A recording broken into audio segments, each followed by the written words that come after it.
Hoje vamos começar a estudar uma parábola muito importante que fala sobre uma viúva, um juiz e um adversário. A parábola está aqui no livro de Lucas, capítulo 18. E para darmos início a esse estudo, precisamos ver algumas questões introdutórias. O primeiro deles tem que ver com a importância da mensagem dessa parábola. O que essa parábola quer ensinar? Em Lucas capítulo 18, versículo 1, ali nos diz o motivo pelo qual Jesus contou essa história, essa parábola. Diz assim: contou-lhes também uma parábola sobre o dever de orar sempre e nunca desfalecer. Qual é o tema principal dessa parábola? A importância da oração e da perseverança de nunca desfalecer, nunca desistir. No livro Parábolas de Jesus, na página 164, diz o seguinte: Cristo, através dessa parábola, fala do período justamente antes da segunda vinda de Cristo e dos perigos que seus seguidores, a sua igreja, teriam que atravessar. Então, essa parábola fala da importância da oração, da perseverança, especialmente no momento antes da volta de Cristo Jesus. A igreja passará por um período muito difícil e a igreja tem que ter essa característica de perseverança e orar fielmente a Deus. Quem não tem essas características dificilmente passará pelo tempo de angústia pelo qual a igreja atravessará antes da volta de Cristo Jesus. Então veja a importância. Essa parábola contém elementos importantes que a igreja precisa saber para que persevere quando esse momento de aflição chegar.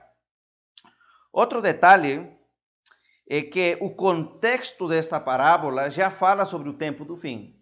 Se você ler, por exemplo, o capítulo 17, que é um capítulo antes, especialmente o versículo 26 até o 37, ali Jesus compara a sua vinda como nos dias de Noé e como nos dias de Ló. Então veja o contexto. O contexto que Jesus está falando é sobre a sua vinda, sobre o fim desse mundo. E é nesse contexto que ele conta essa parábola da viúva, do juiz e do inimigo. É muito importante isso. Essa parábola conta uma história importante e termina com uma pergunta. Essa é a característica dessa parábola. Ela tem uma pergunta que faz no final, que essa pergunta ainda não é respondida. E daqui a pouco vamos ver quando é que se responde essa pergunta. Aonde está? Abra sua Bíblia aí em Lucas capítulo 18, vamos ler o versículo 8. Diz o seguinte: contudo, quando vier o Filho do Homem, porventura achará fé na terra? Quando Jesus voltar por segunda vez, quando acontece esse maravilhoso dia, porventura ele vai achar fé nessa terra? Porventura vai ter pessoas firmes e fiéis ainda aos princípios da palavra de Deus? E vamos ver quando que essa pergunta se responde. Então vamos entrar na história, vamos ver cada um dos elementos que aparecem aqui. Em Lucas capítulo 18, versículo 2, ali começa a se contar essa história. Jesus disse: em certa cidade havia um juiz que não temia a Deus, nem se importava com os homens. O primeiro personagem aqui que aparece é um juiz. E aparentemente esse juiz é um bom juiz ou não? Não. Parece que o juiz é um juiz iníquo. Diz ele não teme a Deus, não se importa com os homens, nem está aí. A quem representa esse juiz? Hoje vocês vão se surpreender com aquilo que eu vou lhes falar. Esse juiz representa a Deus. É muito provável que você se pergunte agora, mas como que um juiz iníquo vai representar a Deus, que é um Deus santo, puro, bondoso? Existe aqui uma comparação, não a modo de igualdade, mas a modo de contraste. E repito essa parte. Aqui o juiz representa a Deus, não a modo de comparação, mas a modo de contraste. E isso nós vemos, por exemplo, quando lemos o versículo 7. Ali diz o seguinte: acaso Deus não fará justiça a seus escolhidos que clamam a ele dia e noite e continuará fazendo a esperar? Então diz que o juiz na história, ele é ímpio, ele é um iníquo, mas finalmente ele faz justiça. E agora aqui Lucas compara e diz, olha, acaso Deus não fará justiça também aos seus escolhidos, assim como esse juiz iníquo? Aqui existe uma comparação por contraste, tá? Um símbolo aí. No livro Parábolas de Jesus, na página 164, também fala isso. Disse aqui, ó, Cristo traz aqui um vivo contraste entre o juiz injusto e Deus. Então, o juiz representa aqui a Jesus, mas a maneira de contraste. O segundo personagem dessa história aparece no versículo 3. Disse assim: havia naquela cidade uma viúva que se dirigia continuamente a ele. A quem? Ao juiz. E lhe suplicava: faze-me justiça contra o meu adversário. Qual era o pedido da mulher, da viúva? Dizia, olha, faça-me justiça, me liberta, faz justiça, por favor, porque o meu adversário está contra mim. Essa mulher aqui estava sendo perseguida, estava sendo atormentada por um adversário. Alguém estava tornando infeliz a vida dessa mulher. E a única coisa que ela podia fazer é ir até o juiz e pedir justiça. Me julga, Senhor, por favor, me julga. Me salva, me ajuda. E o juiz guardava silêncio. A pergunta é, a quem representa esse adversário? No idioma grego, essa palavra adversário é antidikon. Antidikon aparece em outros lugares nas Escrituras e sempre está falando do inimigo, de Satanás. Aqui em 1 de Pedro, capítulo 5, versículo 8, usa essa mesma palavra antidikon, inimigo, o adversário, e diz o seguinte, aqui olha o que Pedro disse aqui: sede sóbrios, vigiai, porque o vosso adversário, antidikon, ele anda em derredor, rugindo como um leão e procurando a quem possa devorar. Quem é chamado de adversário? Satanás. Ele é o inimigo. Ele que está à procura de alguém para devorar. Ele que quer acabar com a igreja.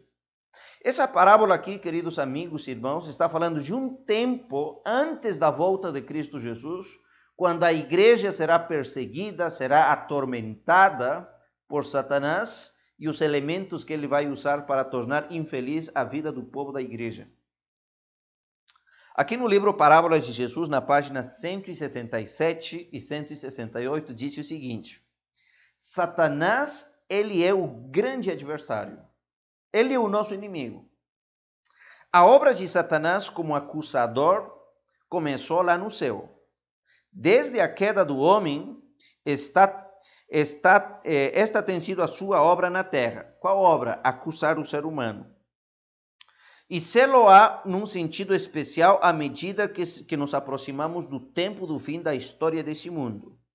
Então, ou seja, Satanás sempre acusou, sempre perseguiu, sempre foi adversário.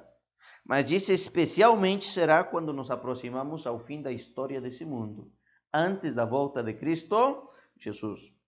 Disse mais: vendo que ele tem pouco tempo, trabalhará com maior fervor para iludi-los e destruí-los. Então esse homem aqui, esse adversário que persegue essa mulher, que torna a vida infeliz dela, representa Satanás, que tornará a vida infeliz do povo de Deus antes da volta de Jesus. Disse mais, agora vou ler para vocês do meu livro preferido aqui, que se chama O Grande Conflito. Aqui na página 618 e 619 diz o seguinte: acusando Satanás, o povo de Deus, por causa de seus pecados, o Senhor lhe permite que os prove até o último ponto. Satanás, ele vai provar, ele vai atormentar a vida do povo de Deus, disse até o último ponto, mas porque Deus o permite. Deus vai fazer que a sua igreja passe por um período de prova difícil, até o último ponto. Precisa ser provado quem realmente é um cristão genuíno e quem não. Sua confiança em Deus, aqui falando daqueles que vão permanecer firmes, sua confiança em Deus, sua fé e firmeza serão severamente postos à prova. Ao reverem o passado, suas esperanças desfalecem, pois que em sua vida inteira pouco bem podem ver. Estão perfeitamente conscientes de sua fraqueza e indignidade.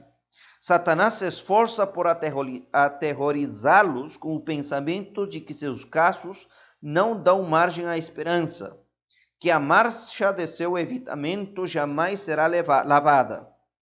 Espera Satanás de destruir-lhes a fé, de tal maneira que cedam às suas tentações, desviando-se da sua fidelidade para com Deus. A igreja vai ser severamente testada, provada, perseguida. A próxima personagem dessa história está também aí no versículo 3 e tem que falar com relação a essa mulher. Ali disse o seguinte, havia naquela cidade quem? Havia uma viúva que se dirigia continuamente até o juiz e lhe suplicava por justiça por causa de seu adversário. A pergunta que eu lhes faço é: a quem representa essa mulher? E por que essa mulher é uma mulher viúva? É interessante quando estudamos as parábolas ver os detalhes. Há parábolas onde aparecem, por exemplo, virgens, a parábola das 10 virgens. Há parábolas como a parábola da mulher e as 10 dracmas, que aparece aí uma mulher casada. Essa aí era uma mulher casada. Mas nesse caso aqui aparece uma mulher o quê? Uma mulher viúva. Por que Jesus decidiu colocar uma mulher viúva como personagem dessa parábola? O que representa uma mulher viúva? Sabem, para entender esse detalhe, devemos ir lá para o livro de Efésios, capítulo 5. Vamos ler do versículo 25 até o versículo 27. Então, lhe convido que você abra sua Bíblia em Efésios, capítulo 5, versículo 25 até 27. Disse aqui o seguinte: Vós, maridos, amai vossa mulher como também Cristo amou a igreja, e a si mesmo se entregou por ela, para a santificar, purificando-a com a lavagem da água e da palavra, para a apresentar a si mesmo como uma igreja gloriosa, sem mácula, sem ruga, nem coisa semelhante, mas uma igreja santa e irrepreensível. Então, olha o que disse aqui Paulo. Disse Cristo, falando aqui para os homens de maneira especial, amem as suas mulheres assim como Cristo amou a igreja. Aqui está comparando a Jesus como o esposo e está comparando a igreja como sua esposa ou a sua noiva. E quando a gente estuda especialmente as profecias, sempre que aparece mulher, está falando de quê? Está falando de igreja. Mulher nas escrituras representa igreja. Temos lá, por exemplo, em Apocalipse capítulo 12, uma mulher vestida de branco que tem que fugir. Representa o quê? Representa a igreja pura, santa da época dos apóstolos que teve que fugir.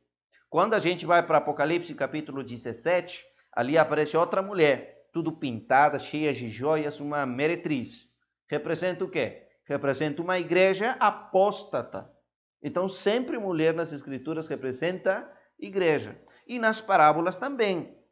E nessa parábola aqui aparece uma mulher viúva.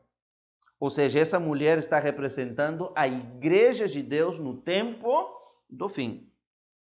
Agora, essa mulher aqui tem uma característica importante.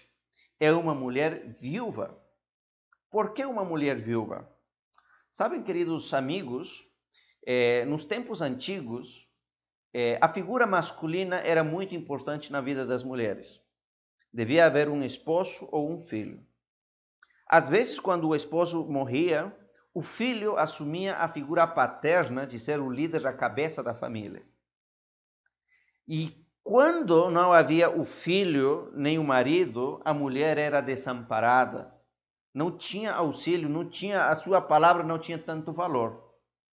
Era uma mulher menosprezada e considerada, inclusive, na sociedade como uma mulher amaldiçoada. Ela estava sofrendo porque perdeu tudo, perdeu especialmente a figura masculina na sua família. E ela não tinha proteção, não tinha assim, ajuda, não tinha muitos privilégios que tinha qualquer família, uma mulher viúva não possuía. Geralmente as mulheres viúvas sofriam muito, eram desamparadas, viviam das esmolas, sofriam muito. Então aqui Jesus está comparando a sua igreja com esse tipo de mulher, uma mulher viúva. Ou seja, está falando que antes da volta de Cristo Jesus, a igreja de Deus passará por um período difícil de tribulação, a igreja estará desamparada, não teremos praticamente a ajuda do marido, porque aqui na história está faltando o quê? Está faltando o marido, não tem um marido, por isso que ela é viúva. Não é que Deus vai nos faltar, mas o detalhe é que Deus vai permitir que a igreja passe por um momento de angústia, de tribulação. É o que a Bíblia também fala, o tempo da angústia de Jacó. A igreja será severamente provada, será uma angústia qual nunca houve. Quando a gente vai para Apocalipse, para o livro de Mateus, capítulo 24, eu só vou ler esse versículo aí para vocês. E especialmente quando lemos aqui, por exemplo, o versículo... deixa eu ver... Versículo 21. Diz assim, ó: haverá então uma grande aflição como nunca houve desde o princípio do mundo até agora, nem tampouco haverá jamais. E se aqueles dias não fossem abreviados, nenhuma carne se salvaria. Mas por causa dos escolhidos, esse tempo será abreviado naqueles dias. Ou seja, a igreja passa por um tempo de angústia qual nunca houve. É um curto período de tempo. É um curto período de tempo que a igreja é como uma mulher viúva, desamparada, não tem ninguém para auxiliá-la. É o tempo quando Satanás persegue a igreja, atormenta a igreja, acusa a igreja severamente. E ali vem agora a importância dessa parábola, a importância da oração. Diz que a mulher continuamente, ela ia até o juiz e falava, faz justiça. E parece que o juiz guardava o quê? Guardava silêncio, não falava nada, não fazia nada, e a mulher perseverando. Não diz que a mulher foi uma vez e depois parou ali, não. A Bíblia diz que a mulher continuamente, o tempo todo, procurava o juiz, falava, me julga, por favor, me salva, me ajuda. Não desistia, perseverava. Assim a igreja de Deus, quando passe pelo tempo da angústia, quando a igreja esteja desamparada, aí precisaremos permanecer firmes, perseverar na oração, que esse é o ensinamento dessa parábola. Clamar a Deus por livramento, para que Deus nos julgue do nosso inimigo, nos julgue do inimigo. Satanás estará nos acusando, nos perseguindo. Terríveis coisas estarão acontecendo na igreja. Não é como o ensinamento do arrebatamento secreto que Satanás inventou para enganar as pessoas. Eu imagino que você deve ter ouvido sobre esse ensinamento. Disse basicamente assim: antes do fim desse mundo, que esse mundo vai passar por momentos difíceis, Deus vai levar seu povo, a sua igreja que já estão prontos, secretamente vão subir para o céu. Só vamos encontrar as suas roupas que caíram por ali. Essas pessoas ensinam basicamente que a igreja não passa por momentos de angústia nem de tribulação. Quem passa são os ímpios, porque a igreja é levada para o céu, enfim. Só que a palavra de Deus nos disse não. A igreja, o povo de Deus, vai passar por um tempo de angústia. Por isso é comparado com essa mulher viúva. E se a igreja não perseverar, se a igreja não tiver alicerce, se a igreja não tiver essa dependência de Deus, não conseguirá chegar até o fim. Muitos, na verdade, vão desistir. Hoje é fácil ser um cristão. Mas quando chega esse momento de perseguição, de angústia, aí queremos ver quem realmente vai depender de Deus. Será o tempo quando a gente tem que clamar a Deus, mesmo que pareça que Deus está guardando silêncio. Mas a importância aqui é a perseverança. Diz aqui no livro Parábolas de Jesus, na página 165. A mulher que rogava ao juiz por justiça, perdera o marido, era uma mulher pobre, sem amigos, não tinha meios para readquirir as suas propriedades arruinadas. Por quê? Porque perdeu tudo. Olha, não perdeu apenas o marido, não perdeu apenas os amigos, não perdeu apenas as coisas materiais, perdeu tudo, não tinha nem casa, não tinha nada essa mulher. É isso que acontecerá com a igreja no tempo do fim. Hoje, graças a Deus, nós desfrutamos de grandes bênçãos. Temos igrejas bonitas, temos universidades, temos hospitais, temos orfanatos, temos casas publicadoras. Deus tem abençoado a igreja adventista de uma maneira maravilhosa. Temos tudo o que precisamos.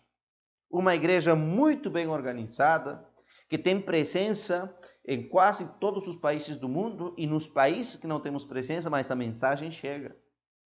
Deus tem nos abençoado de muitas maneiras, mas chegará o momento que perderemos tudo.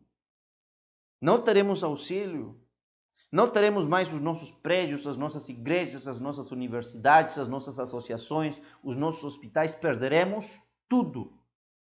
Já imaginou como será quando chega esse dia? Já imaginou como será o dia quando não tenhamos uma igreja e inclusive sejamos proibidos de estar na igreja? Quando sejamos declarados inimigos do governo? Quando sejamos acusados de sermos os causantes, o motivo pelo qual os desastres estão acontecendo nesse mundo? Quando sejamos odiados, criticados, quando as pessoas nos procurem para acabar com a nossa vida? Vai chegar esse momento, perderemos tudo o que temos, desamparados, pobres, sem amigos, perdendo tudo. É isso que está representando essa parábola.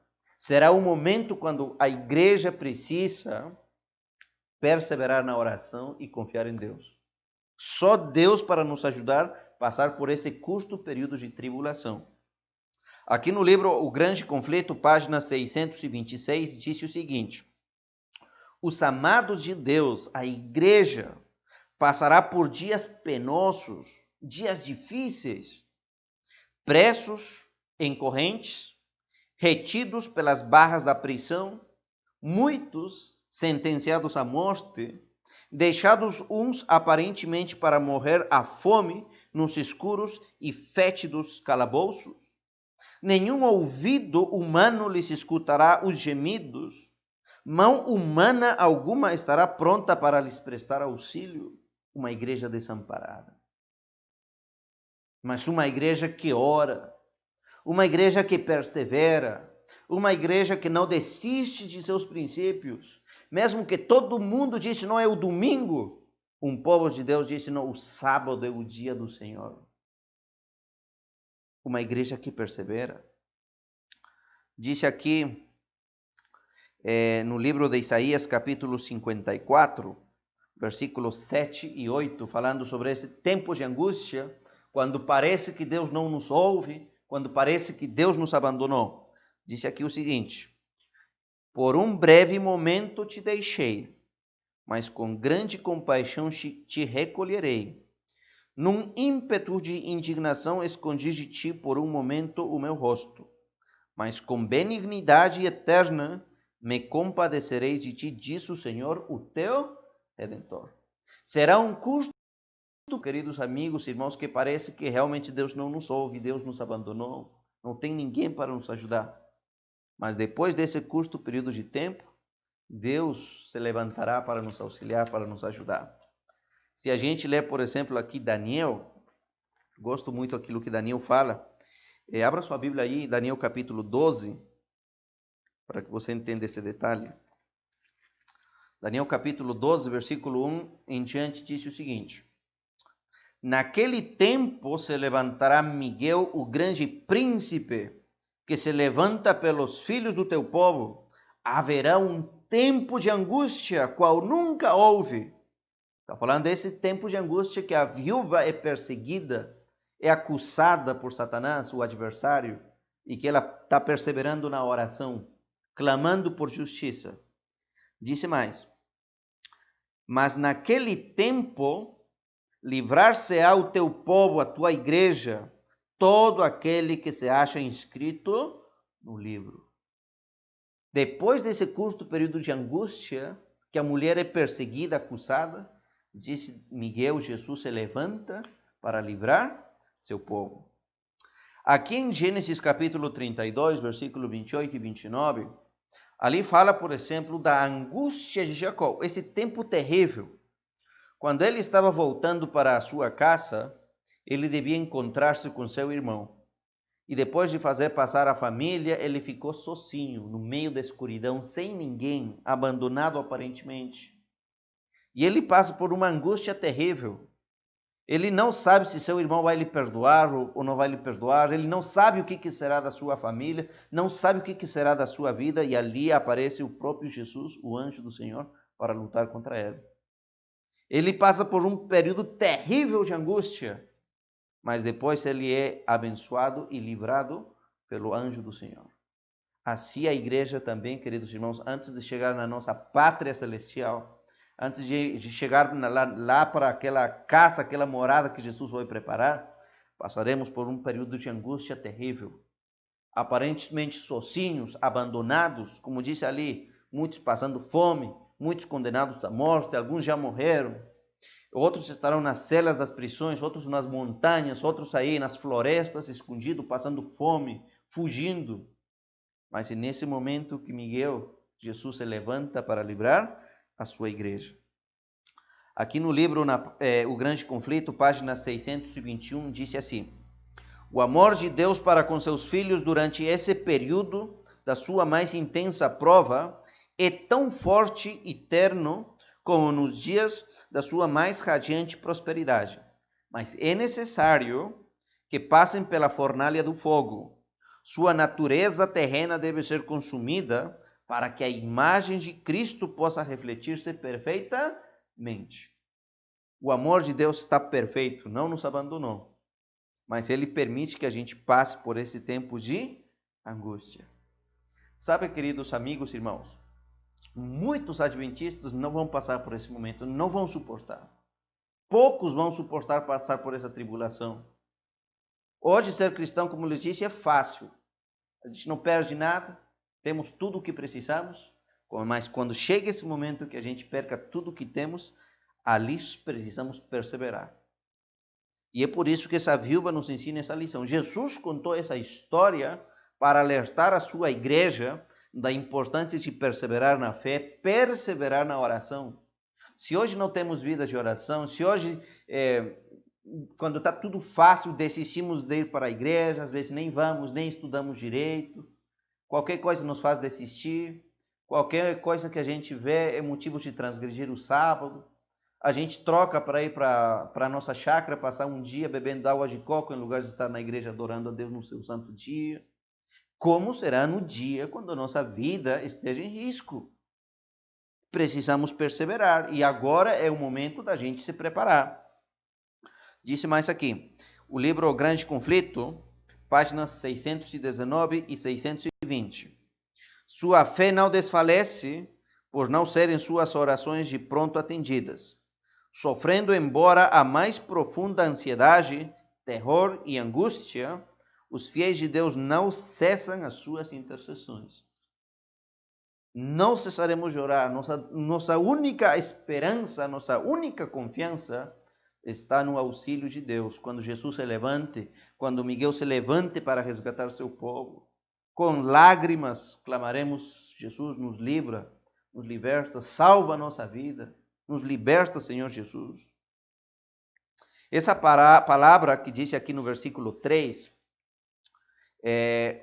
naquela cidade havia uma viúva que se dirigia continuamente e lhe suplicava ao juiz. Essa palavra suplicar, no idioma grego, significa boal. O que significa a palavra boal? Não é apenas suplicar, na verdade é gritar com agonia. Isso não era qualquer súplica que essa mulher fazia, ela gritava com agonia: me salva, desesperada, gritos de terror, gritos de pranto. Assim a igreja precisa, no tempo do fim, clamar a Deus. Com desespero, com amargura, me livra, Senhor, nos livra. E ali acontecerá o livramento. Aqui, continuando a parábola que estamos estudando, no versículo, Lucas capítulo 18, versículo 4 e 5, aqui fala do momento que acontece a libertação, a justiça para aquela mulher. diz o seguinte, versículo 4. Por algum tempo, o juiz se recusou a lhe ouvir, fazer justiça. Mas finalmente disse para si mesmo: embora eu não tema a Deus e nem me importe com os homens, esta viúva está me aborrecendo.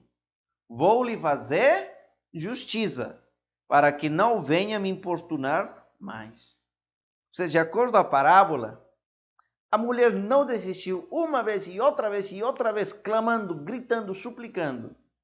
E o juiz diz, chega um momento que o juiz fala, olha, chega. Eu vou ouvir essa mulher, vou fazer justiça, vou atender a sua causa, só para que já chegue. Talvez assim ela se cale e me deixe em paz. Porque se eu não fizer justiça, ela vai continuar perseverando, gritando, clamando. Eu quero que já chegue, vou fazer justiça. E o juiz faz a justiça. Por isso que termina falando aqui no versículo 7.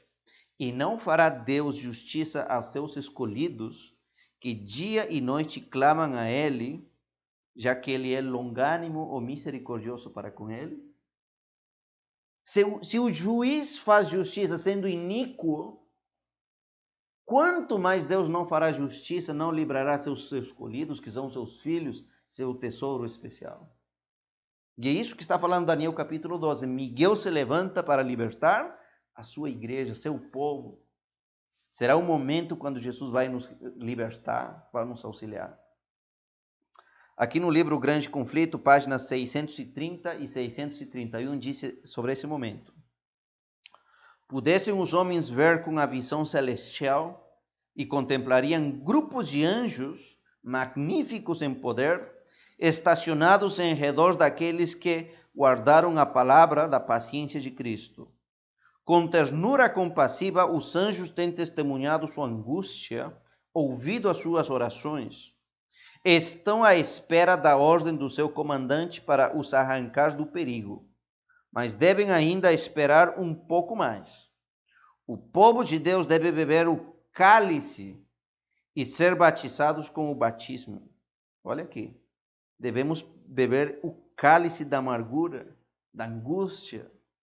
A própria demora para eles tão penosa é a melhor resposta às suas petições. Esforçando-se para esperar confiadamente que o Senhor opere, são levados a exercitar a sua fé, esperança e paciência, que muito pouco foram exercitadas durante sua experiência religiosa. Hoje a gente não exercita essas coisas. Hoje nos conformamos com as coisas fáceis que estão no dia a dia. Mas precisamos disso, experimentar, sermos provados, exercitar a nossa fé, a nossa paciência, a nossa perseverança, a nossa confiança em Deus. Contudo, por amor dos seus escolhidos, o tempo de angústia será abreviado.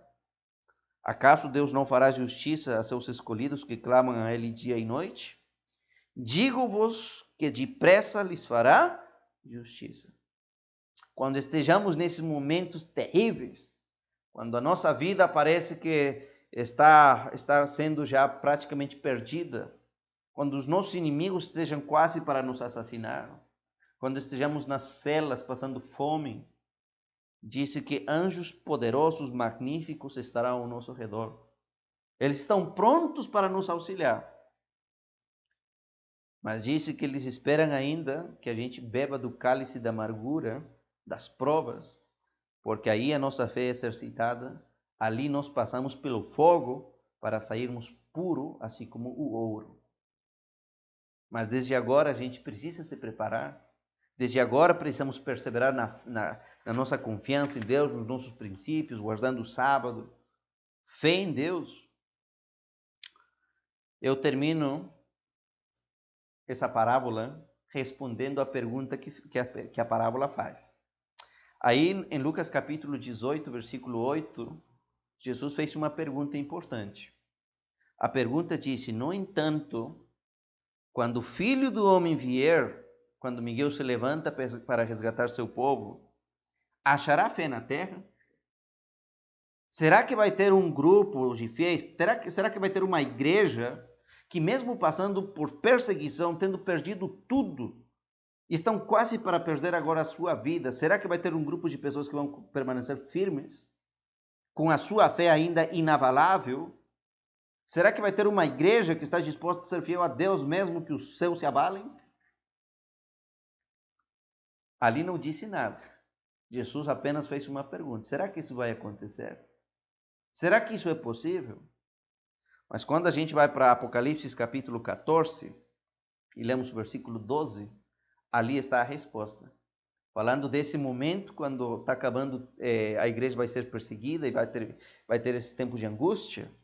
Ali em Apocalipse 14, versículo 12, diz assim, ó: aqui está a perseverança.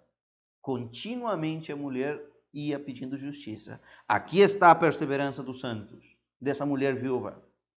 Aqueles que guardam os mandamentos de Deus e têm a fé em Jesus. A questão é o que é a fé agora em Jesus? Fé em Jesus, queridos amigos, tem que ver com a perseverança, a confiança em Jesus até o fim. Então, aquilo que está em Lucas capítulo 18, perguntando, diz, olha, quando Jesus vier, será que vai ter um povo que vai perseverar? Será que vai ter um povo que não vai desistir? Agora, aqui em Apocalipse 14, 12, diz sim. Há um povo que persevera, há uma igreja que está firme. E essa igreja tem duas características. Eles guardam os mandamentos de Deus, têm a fé em Jesus. A sua fé não acabou.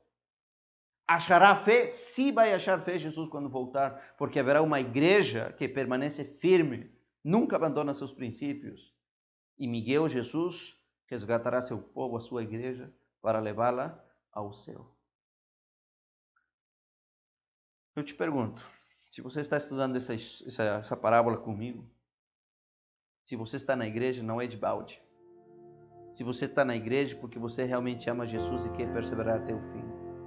Se você está na igreja é porque você anela e deseja estar um dia numa pátria celestial. Que a gente esteja um dia em casa do nosso Pai.